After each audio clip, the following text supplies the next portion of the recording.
بالله من الشيطان الرجيم. بسم الله الرحمن الرحيم. السلام عليكم ورحمة الله وبركاته. السلام عليكم ورحمة الله وبركاته. الحمد لله الذي أعزنا بالإيمان به ولنا إلى عظيم شريعته وأسعدنا باتباع عبده رسوله. أشهد أن لا إله إلا الله وحده لا شريك له في الألوهية والربوبية والملكية وصفاته وأسمائه، وأشهد أن محمدا عبده ورسوله. اللهم صل وسلم وكرم على هذا النبي الكريم على نبينا المصطفى الكريم محمد صلى الله عليه وسلم. السلام عليك سيدي يا أبتي يا رسول الله. رضينا بالله ربا وبالإسلام لنا بمحمد نبيا ورسولا، بالقرآن حكما وإماما، بالكعبة قبلتنا بالمؤمنين إخوانا. اللهم أنت السلام منك السلام وإليك يعود السلام. فحين ربنا بالسلام ودخلنا الجنة والسلام تبارك ربنا وتعاليت يا ذا الجلال والإكرام. أصبحنا على فطرة الإسلام وعلى كلمة الإخلاص وعلى ملة أبينا إبراهيم حنيفا. Yang bersama-sama kita hormati dan kita muliakan pengurus Masjidul Huda beserta unsur PRD, PRW, alim ulama, jadi ada tokoh masyarakat, orang tua-tua kita, serta hadirin wal hadirat jemaah Masjidul Huda wa Allah Subhanahu wa taala. Bersyukur kita kepada Allah, mengucapkan alhamdulillah pada kesempatan pagi hari ini kita masih diberikan bisa dari Allah Subhanahu wa taala. Bisa melaksanakan salat subuh berjamaah, boleh mendengarkan kajian, melaksanakan salat syuruk nantinya, dan hal-hal lain yang dianggap penting oleh kita bersama. Bapak Ibu rahmati Allah Subhanahu wa taala, selanjutnya kita bersalawat kepada Rasulullah, mengucapkan Allahumma shalli ala sayyidina Muhammad. Assalamu alayka sayyidi ya Rasulullah.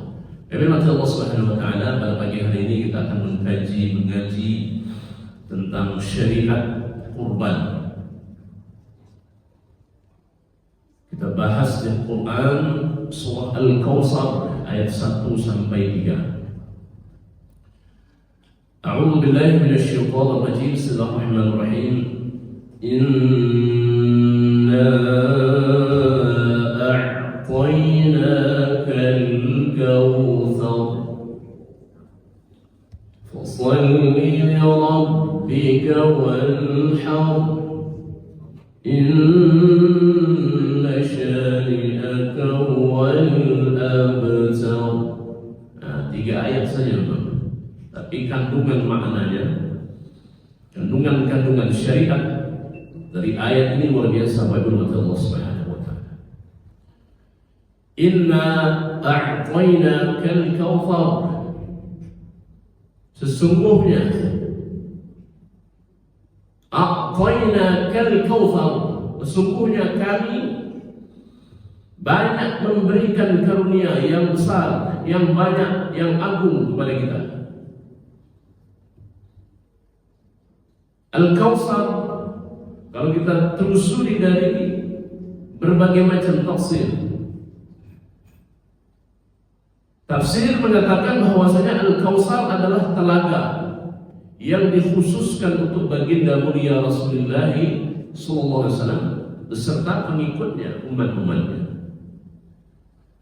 Satu kesempatan Rasulullah SAW berkunjung ke surga dan kemudian mendapati Al-Kautsar ini. Beliau celupkan tangannya dan beliau angkat. Baunya seperti bau kasturi yang tak ada hingganya, yang kalau kita minum tak akan haus selama-lamanya. Al-Kautsar ini khusus baginda mulia Rasulullah SAW, tak diberikan kepada Nabi sallallahu alaihi wasallam dan tak diberikan kepada selain umat Rasulullah sallallahu alaihi wasallam. Inna a'tainaka al-kautsar. Dalam tafsir yang lain disebutkan sesungguhnya engkau diberikan nikmat yang banyak, sehat wal afiat, keluarga yang sakinah mawaddah warahmah, tetangga yang baik, jabatan yang selamat. Ini nikmat yang Allah berikan banyak sekali, luar biasa. Maka bukti bahwa engkau memperoleh nikmat tersebut dan engkau cinta kepada Allah, lanjut ayat ini. Kalau engkau cinta kepada Allah, engkau ikuti syariat baginda mulia Rasulullah SAW. Ketika diberikan nikmat yang banyak tersebut, engkau tak lalai, tetapi engkau kembalikan kepada Allah. Tapi engkau tegakkan syariat yang memang dianjurkan oleh baginda mulia Rasulullah SAW. Fassalli li rabbi wanhar. Karunia rezeki yang Allah berikan banyak sekali tersebut.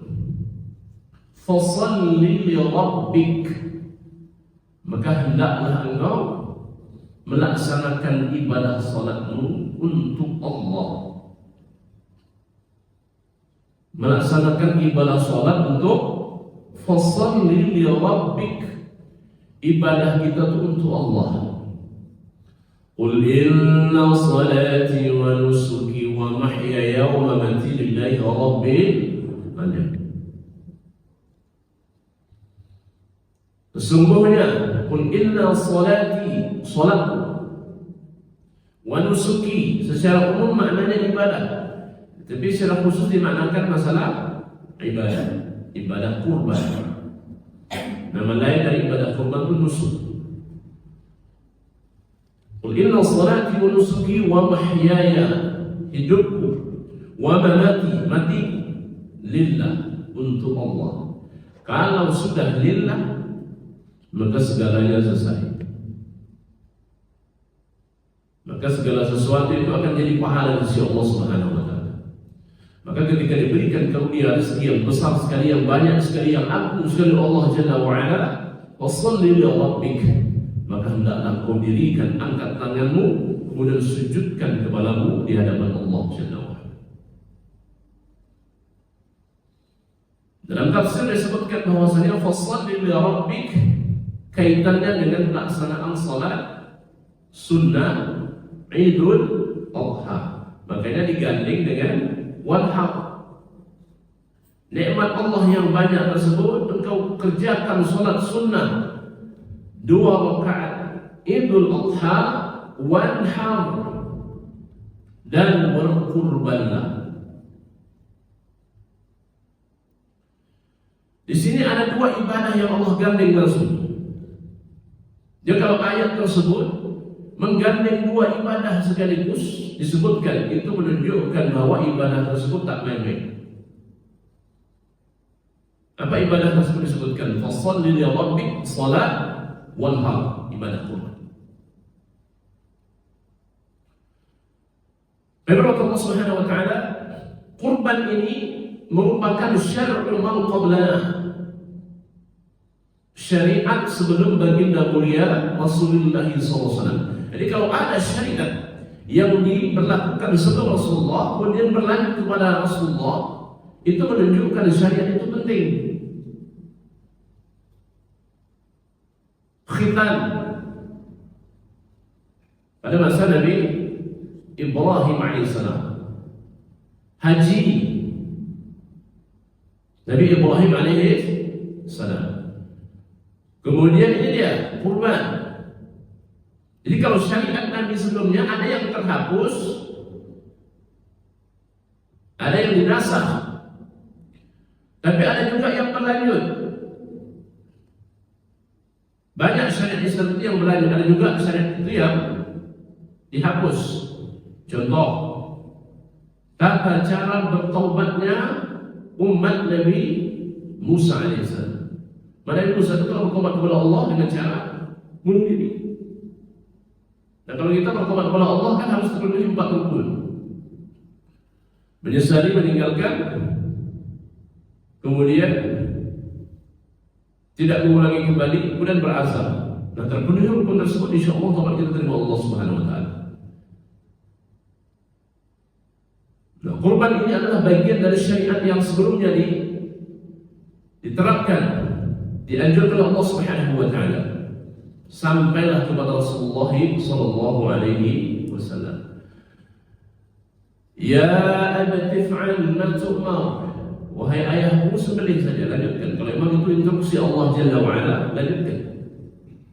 Ini menunjukkan bahwasanya perintah Allah itu sami'na wa ata'na, meskipun kaitannya dengan keluarga kita.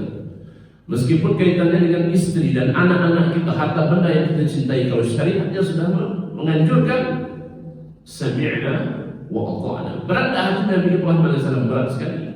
Karena anak yang dinanti selama ini kurang lebih sekitar 13 tahun, remaja-remajanya diinstruksikan oleh Allah Jalla wa'ala untuk disembelih. Apalagi emaknya. Biasa emaknya lebih, ikatan batinnya lebih tinggi kepada anaknya. Tapi karena ini instruksi Allah, sami'na wa ata'na. Itu yang diminta oleh Allah Jalla wa'ala. Sekarang apa yang minta Allah Jalla wa'ala kepada kita? Kurban. Allah tak minta istri kita, tak minta anak kita, tak minta segala hal yang kita miliki seluruhnya, hanya sebagian saja. Mampukah kita mengatakan sami'na wa ata'na? Kami dengar ya Allah, kami taat. Ibadah yang kaitan dengan masalah duit biasanya banyak orang mengabaikan. Tapi orang yang beriman biasanya dia sudah antisipasi jauh-jauh hari. Kalau sapi kurbannya itu 27 atau 28 satu ekor kambingnya, maka jauh-jauh hari dia sudah cicil uangnya. Sehingga nanti ketemu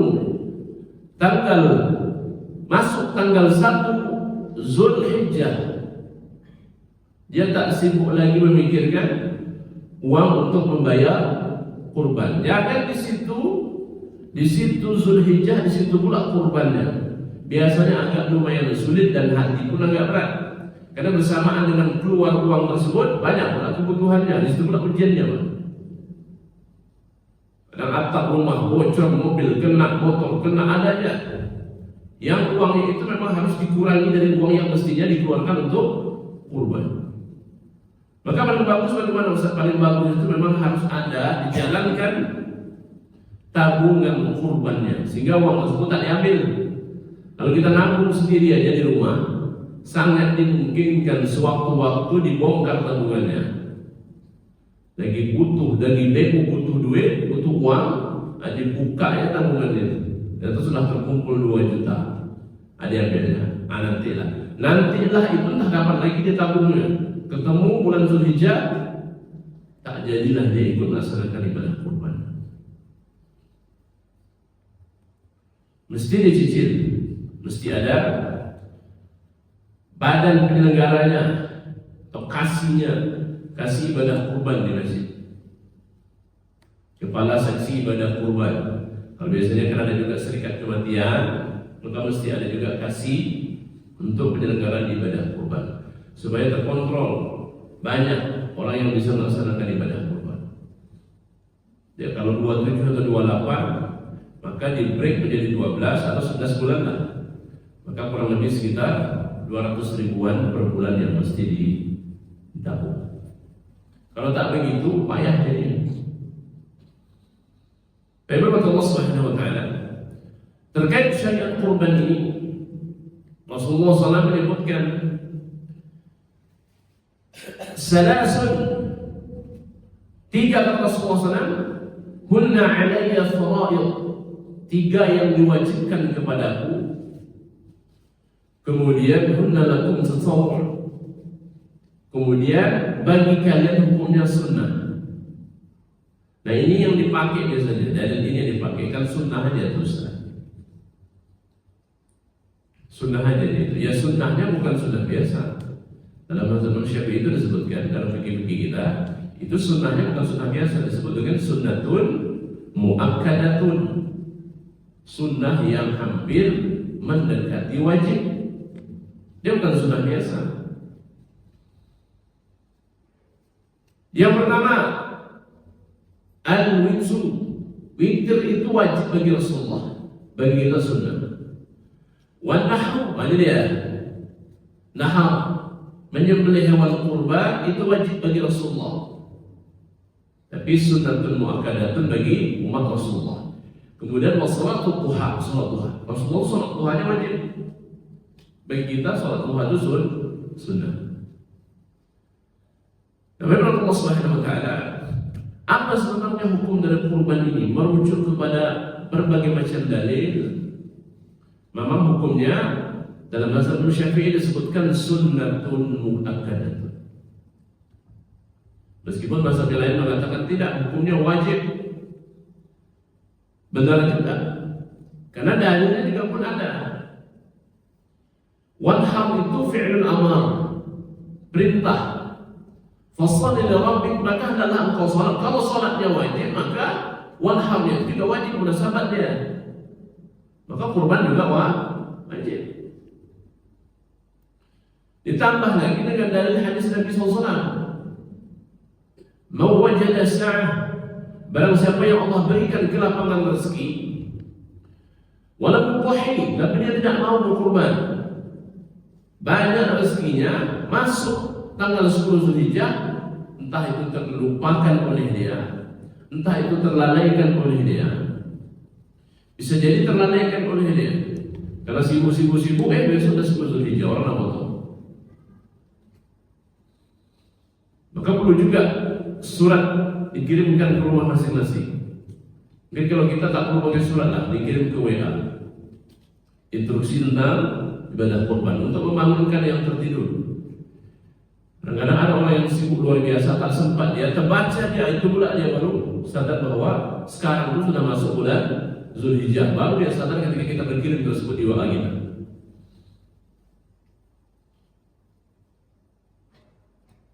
Fala yaqrabanna musallana, maka jangan dekati tempat salat kami. Nah, ini kan jangan salat gitu. Kalau tak mau kurban jangan salat. Nah, ini hukumnya apa? Kalau salat itu wajib, kemudian kita dilarang untuk mendekati. Jangankan masuk mendekati tempat salatnya, tidak boleh. Maka satu hukumnya wajib menurut dalil ini. Memang dalam fikih-fikih yang kita pahami, memang hukumnya adalah sunnatul muakkadah. Kemudian Allah Subhanahu wa taala terkait masalah ibadah kurban ini disebutkan nahana ma'a Rasulullah.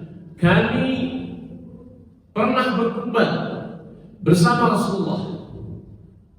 Terbayanglah oleh kita Allah Subhanahu wa taala sahabat Nabi itu berkurban bersama Rasulullah yang mulia. Bukan hanya kurbannya jadi mulia, kita yang ikut pun juga jadi mulia. Meskipun kita tak berkurban pun, karena ikut dengan Rasulullah pun jadi mulia. Nah, hana ma'a Rasulullah sallallahu alaihi wasallam. Kami bersama Rasulullah menyembelih hewan kurban. Am al-Hudaybiyah, pada tahun Hudaybiyah. Al-badana 'an sabatin wal baqarah 'an sabatin. Satu onta itu 7 orang. Wal baqarah 'an sabatin, sapi itu untuk 7 orang. Jadi hadisnya boleh untuk sapi tersebut, istilahnya apa? Patungan lah, untuk mendapatkan 1 ekor sapi. Yang kemudian kalau dipecah dia menjadi 7 ekor kambing. Jadi dalilnya al-badana 'an sabatin wal baqarah 'an sabatin. Sapi itu untuk 7 orang. Dari sini juga ulama-ulama kita membolehkan kerbau, karena ini sama-sama hewan ternak, al-an'am. Maka ada beberapa tempat tertentu mereka tak main sapi. Justru agak lain kata mereka, daging sapi tersebut kami terbiasa daging kerbau. Mungkin kalau di sini ada unta, mungkin unta juga disembelih. Tapi di sini karena ada unta, ya sudah. Sapi saja, sapi sama kerbau. Nah, bagaimana Ustaz kalau misalnya 1 ekor kambing tersebut disembelihkan untuk 1 orang atau untuk beberapa orang? Tadi kita sebutkan di awal, Bu, ya. Di awal itu kurban bagi Nabi itu ada kekhususannya. Bagi Nabi itu wajib dan ada kekhususan untuk Rasulullah. Yang kekhususan tersebut tak berlaku untuk kita. Karena Rasulullah menyembelih hewan kurban, Ustaz. Allah taqabbal min Muhammad wa ali Muhammad. Maka boleh. Wa ummati Muhammad. Maka boleh 1 ekor unta tersebut untuk banyak umat Rasulullah. Kesimpulan tidak seperti itu.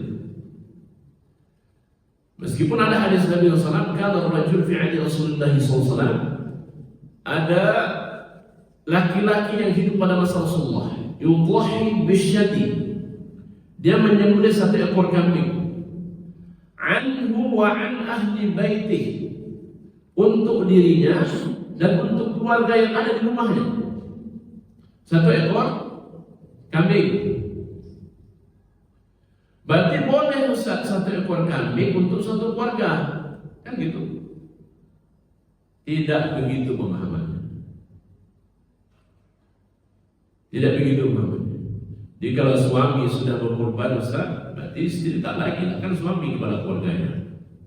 Atau istri saya sudah berkorban Ustaz, maka suami kan tak perlu lagi Ustaz. Tidak begitu pemahaman. Yudhahi bisyati'an wa an ahli baiti itu terkait masalah hukum, karena syariat ini terkait masalah hukum. Maka hukum dalam Quran, dalam fikih itu kan ada banyak hukum Allah Subhanahu wa taala. Ada sunnah, makruh, haram, wajib. Kemudian nanti ada lagi pecahan turunannya, ada yang fardu kifayahnya, fardu ainnya. Dan termasuk ada sunnah muakkadatun, ghairu muakkad, ada sunnah kifayah. Ada sunnah kifayah. Fardu kifayah, orang meninggal dunia, kemudian di kampung tersebut ada beberapa orang meninggal. Kalau dihitung kakaknya, itu jumlahnya 1000 lebih. Tapi yang menyolatkan hanya kurang lebih sekitar 40 orang, laki-laki dan perempuan. Terbebaslah dosa satu kampung. Itu namanya fardu kifayah. Kalau tak ada yang menyelenggarakan ibadah atau penyelenggaraan mulasalah jenazahnya, sholat tersebut, maka dosanya satu kampung. Nah, dia juga kaitannya demikian. Namanya sunnatun kifayah. Sunnah kifayah namanya. Jadi sunnah kifayah itu maksudnya kalau suami berkurban, maka jadi hukum biasa untuk istrinya, anaknya. Bukan menggugurkan bahwa satu ekor kambing itu untuk satu. Bukan begitu kesimpulannya. Kesimpulan begitu. Satu ekor kambing untuk satu keluarga, Ustaz, tidak. Satu ekor kambing itu untuk satu orang. Cuma ketika satu orang ini sudah mengeluarkan, sudah bayar satu ekor kambing, maka gugurlah. Kalau dia sunnatun kifayah, maka jadi hukumnya sunnah biasa. Berarti kalau istrinya mau kurban boleh Ustaz, lebih baik. Kalau anaknya mau kurban Ustaz, lebih baik. Nah, itu dia tuh. Dalilnya itu dia. Jadi dalil itu bukan kesimpulannya satu ekor kambing untuk satu keluarga, bukan. Satu ekor kambing tetap untuk satu orang. Hadis ini kaitannya dengan masalah hukumnya. Kalau satu orang sudah mengeluarkan dalam keluarga tersebut, maka sunnah kifayah sudah selesai. Tinggal hukumnya sunnah biasa lagi untuk kolega-koleganya. Jadi dia kaitan dengan masalah. Kemudian Allah Subhanahu wa taala. Kemudian bagaimana kalau ada orang yang kemudian berkorban atas orang yang sudah meninggal dunia? Boleh apa tidak Ustaz? Kalau dia berwasiat maka boleh dalam mazhab Syafi'i. Kalau tidak berwasiat tidak. Meskipun dalam bahasa yang lain tak jadi masalah, tetap sampai, tetap terhitung kurban. Maka silakan Bapak Ibu Allah Subhanahu wa taala, mau kurban untuk orang hidup boleh, mau kurban atas untuk orang meninggal dunia pun juga boleh. Silakan saja. Yang paling penting memang namanya dituliskan biar jelas siapa yang melaksanakan ibadah kurban tersebut. Perlukah pakai pinnya Ustaz? Memang paling bagus alamat itu harus jelas. Kalau alamat itu tak jelas, alamat harus supaya mencarinya. Nah, alamatnya mesti jelas. Fulan bin Fulan, Fulana binti Fulan. Atas nama siapa korban itu di alamatnya. Kalau tak pakai bin, masih mana Ustaz? Tak jadi masalah juga.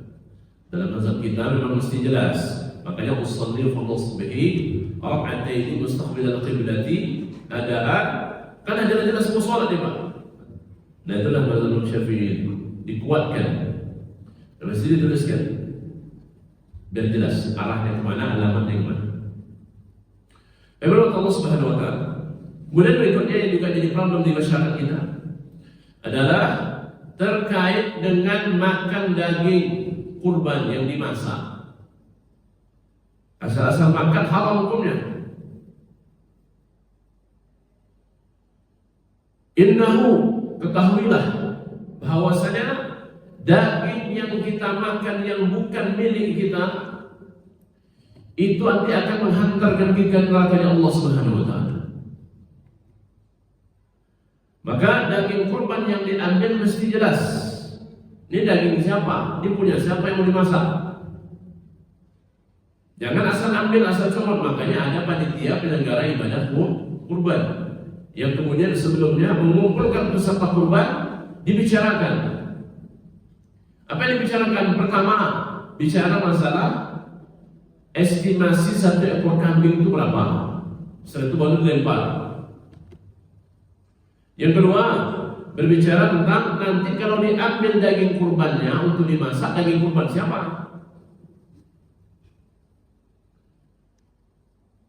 Terus yang ketiga, bicarakan teknisnya. Karena kalau misalnya ada 10 ekor sapi, nunggu 10-10-nya dipotong, baru diambil dagingnya. Tentu makanannya 4 suku. Tentu lama makannya. Orang masih jam 2, makanan itu belum terhidang. Sementara dari pagi belum ada satu sendok nasi itu masuk ke mulutnya. Nah, maka teknisnya perlu dibicarakan macam mana ini. Tentukan patokan berapa dagingnya, kemudian sapi yang mau diambil serah saja. Nah, itu sepakat tadi antara panitia dan peserta kurban. Jangan asal ambil saja daging kurban itu. Daging kurban yang diambil dimakan sembarangan disebutkan dalam hadis Nabi itu haram hukumnya, mutlak haram hukumnya. Karena itu sama halnya dengan mencuri. Itu bukan hak kita. Nah, teknisnya begitu saja menurut Allah Subhanahu Wa Taala. Diambil. Kalau satu orang mendapat 3 kilo, nah Bapak Ibu, kami ambil sekilo. Nah, sekilo ini kemudian dikumpullah sebanyak peserta kurban. Berarti peserta kurban itu ada 30 orang, berarti dapat 30 kilo daging yang kemudian dimasak. Nah, itulah yang dimakan. Terus utamakan yang berkurban duluan. Kadang berkurban dapat dagingnya sedikit karena teknisnya yang salah. Yang berkurban itu diutamakan karena dia termasuk orang yang melaksanakan ibadah kurban. Maka mesti diperhatikan oleh panitia, ditentukan dagingnya berapa, kemudian sisanya dicampur dengan yang lain-lainnya. Kalau dagingnya mesti 2 kilo, berarti 2 kilo. Jangan samakan antara peserta kurban dengan kupon yang tersebar di masyarakat. Itu beda, karena peserta kurban itu beda perlakuannya dengan yang menerima jatah kurban. Biasanya kita lebihkan tuh kuponnya. Kupon untuk stok kurban 2 atau 3 masyarakat diberikan 1 kupon. Maka kadang-kadang disamakan. Nah, mestinya kan dagingnya mesti lebihkan. Sehingga kawan itu ketika nengok, aduh, tulang aja dia. Tak ada dagingnya. Nah, mestinya difokuskan untuk daging berapa dia dapat. Yang kemudian dibedakan antara dia dengan masyarakat umumnya. Menurut Allah Subhanahu Wa Taala itu teknisnya. Kemudian untuk kulit sapi kurban, terserah mau teknisnya bagaimana, cuma tak boleh dijual. Dijual kemudian dimakan, haram hukumnya. Dijual dimasukkan ke kas masjid, tak masuk itu. Dijual kemudian dibagikan kepada penjagal sebagai upahnya, tak boleh. Man ba'a jilda udhiyatahu fala udhiyatan. Barang siapa yang menjual kulit sapi kurban, maka tak terhitung kurban oleh dia. Maka ada berbagai teknis yang bisa kita lakukan. Bisa saja nanti itu kulit sapi kurban tersebut dipotong kecil-kecil, dimasukkan sejumlah plastik yang ada. Ustaz, mubazir Ustaz, kadang-kadang banyak dibuang. berarti kita ambil teknis yang kedua. Banyak tak diolah Ustaz. Kami tengok kadang-kadang dibuang depan rumah. Banyak menumpuk di sampah tersebut, kulit sapi kurban tak diolah, tak panik. Macam mana mengolahnya? Bentuknya kecil juga, repot juga. Ya sudah, berarti kita ambilkan yang keduanya. Dijual. Talfid mengikuti mazhab Imam Abu Hanifah. Boleh dijual, tapi tak boleh dimakan duitnya. Tak boleh uang tersebut untuk operasional. Tak boleh juga uang tersebut untuk kas masjid. Tak boleh juga uang tersebut untuk yayasan. Uang tersebut diberikan kepada fakir miskin.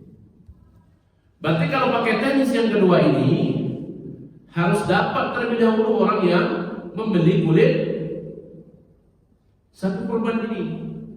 Kadang-kadang terlupa kita. Di hari H itu kalau kita ingat bahwa kulit sapi kurban itu mesti dijual. Memang ketemu kita pembelinya, tapi harganya turun. Coba kita jauh-jauh hari, mungkin harganya bisa 80 atau 100 lebih. Nah ini kan ada yang mendadak-dadak dan dihargai orang 20.000. Mau tak jual barang itu biar begitu aja. Mau dipotong sementara daging kurban sudah dibagikan, ya sudahlah, jual aja lah. Nah mestinya harus dapat kontak orang yang harus membeli kulit sapi kurban tersebut. Nah uang tersebut seluruhnya dibagikan kepada fakir miskin. Nah kalau demikian boleh, itu yang paling simpel. Tapi kalau mau dipotong-potong juga boleh. Cuman nanti nilai manfaatnya itu yang berkurang. Mungkin ada sebagian orang yang akan mengelolanya, atau ada sebagian orang yang justru membuangnya. Daging kurban tersebut, Ustaz, boleh nak saya jual? Saya jual Ustaz, kami tak makan daging, karena nengok daging itu mendidih darahnya. Asal nengok daging, tensi tinggi, ya, tak makan boleh daging. Di mana caranya boleh jual? Boleh, karena dia sudah berproses, kepemilikannya sudah berubah. Al-milk at-tam, milk at-tam namanya. Kepemilikannya sudah sempurna. Dari mana sempurnanya? Dari peserta kurban menyerahkan kepada panitia kurban. Panitia kurban kemudian memotong sapi kurbannya, kemudian dipilah-pilah, dibagikan per plastik-plastik, kemudian diberikan kepada orang yang punya kupon. Kupon diberikan oleh penyelenggara juga. Nah dia datang nih, bawa dengan kuponnya, kemudian diberikan kepadanya. Kan terjadi serah terima tuh antara pihak pertama dengan pihak kedua. Sah tidak pertukaran itu? Serah terimanya sah. Maka rubah kepemilikan terjadi di situ. Dari yang pertama miliknya orang yang berkorban, kemudian diserahkan kepada yang menerima.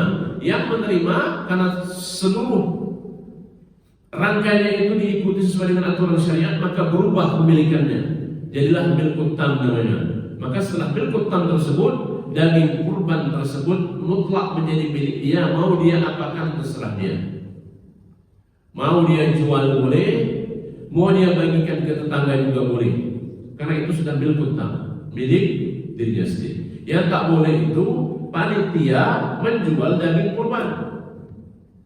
Itu tak boleh, itu harus punya. Nah kalau kita sudah menerima daging kurbannya, tak makan oleh kita, mau kita jual boleh, mau kita bagikan juga tak jadi masalah. Ini aturan syariatnya yang mesti dipahami oleh kita bersama. Firman Allah Subhanahu wa taala, kita suruh jam 6:20 ya. 16. Saya mau lebih terus kemudian. Firman Allah Subhanahu wa taala terkait dengan pelaksanaan ibadah kurban. Firman Allah Subhanahu wa taala ada beberapa hal penting juga yang mesti dipahami oleh kita bersama, termasuk para penjagal sapi ini. Kadang-kadang penjagal sapi ini emosinya bawaannya, tak ditengoknya bahwa sapi kurban itu menatap kawannya yang akan disembelih. Maka nanti panitia kurban upayakan kalaupun tak bisa dipisah atau dijarak jauhkan antara sapi yang pertama yang akan dipotong dengan sapi berikutnya, tutuplah antara sapi yang akan dijagal tersebut dengan teman-temannya. Coba bayangkan ibu, teman ibu diambil, teman bestinya diambil, Dan coba ibu perhatikan, kalau kita potong sapi, kemudian dia menengok, coba lihat matanya. Ada air mata yang keluar di situ. Apalagi ketika dipotong itu kan menjerit sapinya, Pak. Ya kalau pisaunya tajam, ini begini lah potongan. Motong cuma 2 kali ya. Sudah, itu kalau pisaunya tajam.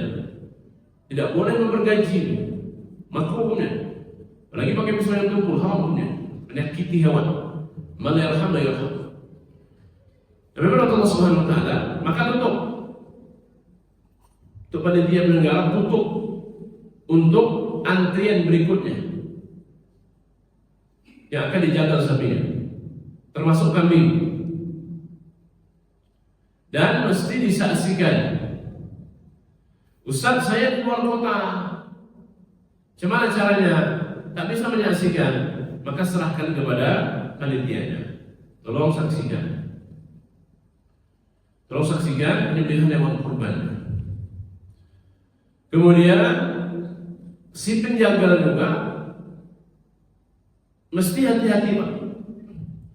Karena dalam banyak kasus, termasuk kami sendiri menyaksikan langsung.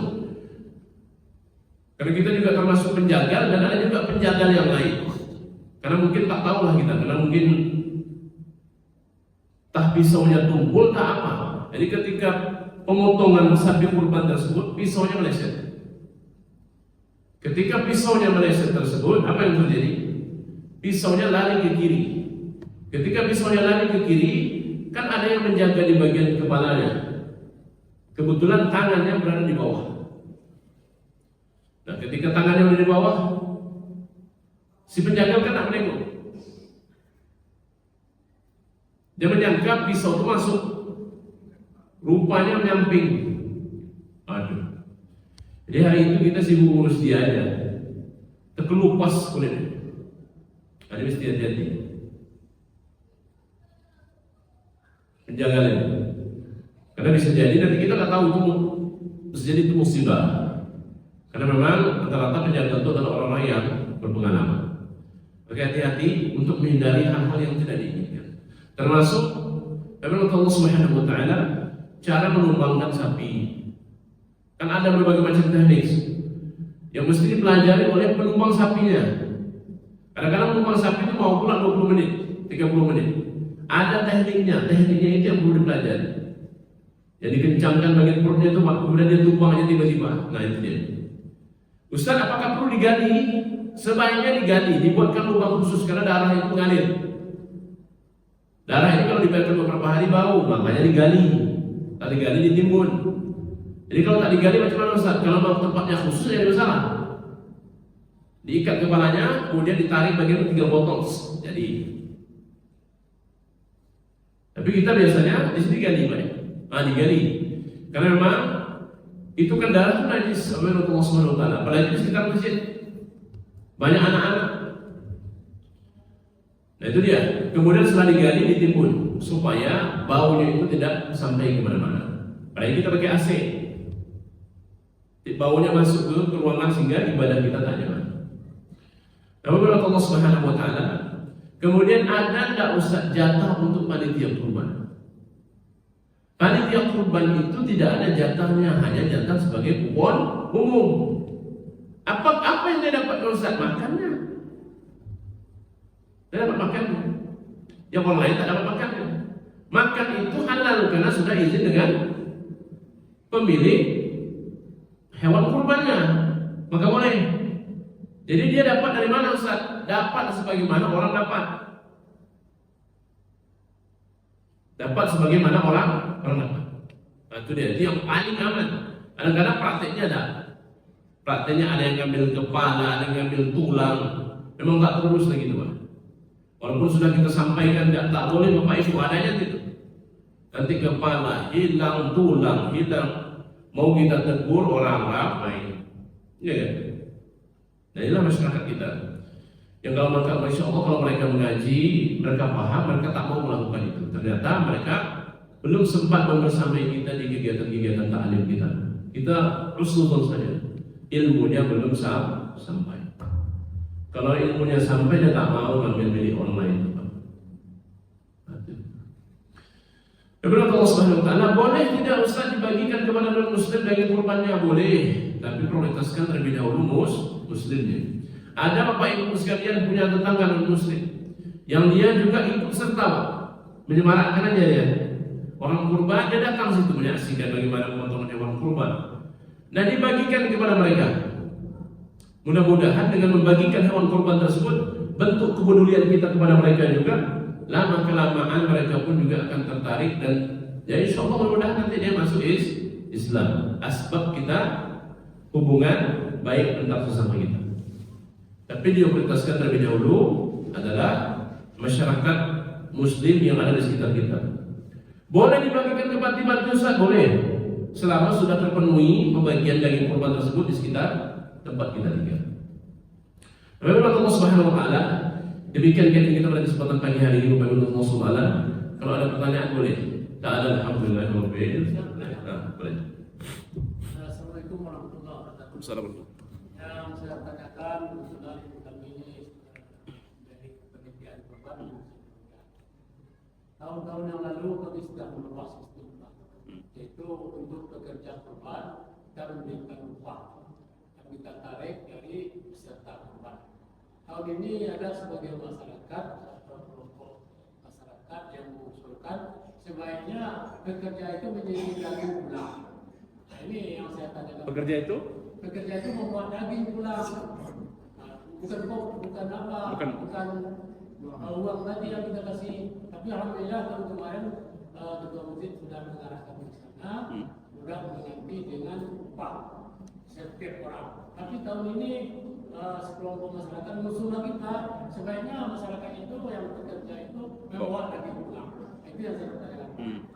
Mana yang paling baik ini, Pak? Nabi Allah Subhanahu wa Ta'ala, ini sebenarnya sama-samanya. Karena yang tak boleh itu adalah membayar upah dari daging yang dijual atau kulit sapi kurban yang dijual. Itu tidak boleh, haram hukumnya. Kalau peserta kurban misalnya harga sapi kurban 2,7, kemudian oleh peserta kurban dinaik, oleh panitia kurban dinaikkan jadi 2, atau jadi 3 juta. 300.000 tersebut operasional plus upah. Boleh nggak? Boleh, karena sudah sepakatan. Terus kalau dibagikan dalam bentuk daging juga boleh. Tergantung ini kesepakatan dari panitia. Kalau memang tahun sebelumnya sudah ditetapkan bahwasanya dalam bentuk upah dan tak terkendala, tak jadi masalah. Atau tengok berapa jumlah yang mengusulkan. Mayoritas misalnya 10 orang, yang mengusulkan 2 orang, kan 8/2-nya. 8/2 menang 8. Maka ambil saja, karena memang ini sudah pernah diterapkan sebelumnya. Kita baca betul ternyata aman-aman saja, maka lanjut saja. Boleh juga dalam bentuk daging kurban, dan tidak boleh daging kurban plus duit. Nah ini ya, maruf namanya ini. Kalau daging kurban saja boleh, atau dalam bentuk duit juga boleh. Tergantunglah yang menurut kesepakatan panitia bagaimana. Tapi cara mengambil kesimpulannya, kalau yang mengusulkan itu jumlahnya sedikit, ya sudah, berarti kami mengikuti ya musyawarah mufakat. Bahwasanya diputuskan bersama, dibagikan dalam bentuk upah saja yang diambil dari peserta kurban. Kita kan sudah menarik sekarang ini, kita sudah menarik, contohnya di Masjid Brunei ini biaya operasionalnya 150 kepada peserta kurban. Itu sudah termasuk upah ya? Oh sudah, berarti kalau sudah demikian, sudah diputuskan dan memang akan skenario-nya atau skemanya nanti itu adalah dibagikan dalam bentuk upah, ya sudah itu saja Pak. Nanti tinggal disurati saja, tinggal surat keputusan panitia berdasarkan hasil musyawarah mufakat, sudah selesai. Nah nanti ya kalau mau ada gejolak biasa tuh Pak, gejolak biasa tuh, ada aja biasa tuh, yang musuh-musuh tuh ada aja, yang jaranglah pengurus betul ada aja. Tapi kita bisa melihat berapa persen yang begitu, kemudian berapa persen yang keseluruhannya. Nah itu aja. Karena sudah dari awal demikian, ya sudah nggak apa-apa. Apalagi sudah disampaikan peserta berarti kan. Oh itu dia. Ada yang kira Bu? Tak ada, kita berdoa kepada Allah. Gak ada Pak? Gak ada. إلى أفضل النبي محمد صلى الله عليه وسلم وعلى آله وأصحابه وذريته وقربته وآل أجمعين خصوصا على هذه النية وعلى كل نية صالحة. الفاتحة. أعوذ بالله من الشيطان الرجيم. بسم الله الرحمن الرحيم. الحمد لله رب العالمين الرحمن الرحيم مالك يوم الدين إياك نعبد وإياك نستعين اهدنا الصراط المستقيم صراط الذين أنعمت عليهم غير المغضوب عليهم ولا الضالين آمين. أعوذ بالله من الشيطان الرجيم. بسم الله الرحمن الرحيم. الحمد لله رب العالمين الشاكرين حمدا ناعمين حمدا يوفي نعمه ويكافئ مزيدا. يا رب لك الحمد كما ينبغي لجلال وجهك الكريم وعظيم سلطانك. اللهم صل على سيدنا محمد يا كريم وسلم رضي الله تبارك وتعالى عن كل صلاة سيدنا رسول الله اجمعين. اللهم انا نسالك الجنه وما قرب اليها من قول او عمل ونسالك الله والجنه ونعوذ بك من سخطك والنار ودخل الجنه مع الابرار يا عزيز يا غفار يا رب العالمين. اللهم انا نسالك التقوى والهدى والعفاف والغنى والاستقامه ولا حول ولا قوه الا بالله العلي العظيم. اللهم انا نسالك حسن الخاتمه. اللهم انا نسالك حسن الخاتمه. اللهم انا نسالك حسن الخاتمه يا كريم يا ذا الجلال والاكرام. اللهم انزل الرحمه والبرد والشفاعه والقوه والصلاه والسلامه علينا جميعا وخصوصا على هذه الجماعه. اللهم عافنا يا الله في ابداننا وعافنا في اسماعنا وعافنا في ابصارنا. ربنا اتنا في الدنيا حسنه وفي الاخره حسنه وقنا عذاب النار. وصلى الله على سيدنا محمد وعلى اله وصحبه وبارك وسلم. سبحان ربك رب العزه عما يصفون وسلام على المرسلين والحمد لله رب العالمين. تقبل الله منكم إنا منكم تقبل يا كريم. سبحانك اللهم وبحمدك أشهد أن لا إله إلا أنت أستغفرك الله وأتوب إليك. السلام عليكم ورحمة الله وبركاته.